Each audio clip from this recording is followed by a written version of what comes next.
Video देखो तनी नु लौंडा के घेर घेर के नचावत तने सो भागे नहीं खन स देवत देखो तनी दूगो होने से घींचता तो दूगो होने से घींचता आ रुपया देवे खातिर भइल बा झगारा। हाँ रुपया हम देव तो हम देव देख ली आ वो रुपये के बल पर नचता रहे सो लौंडा घेराइल बा। हाँ भागे नहीं खस देवत घेरले बाणे सो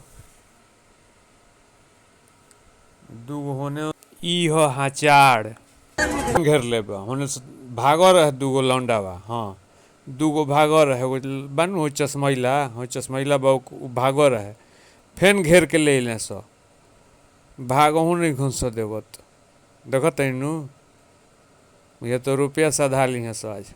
हाँ इनका से आज रुपया साधाइए ली हैं सो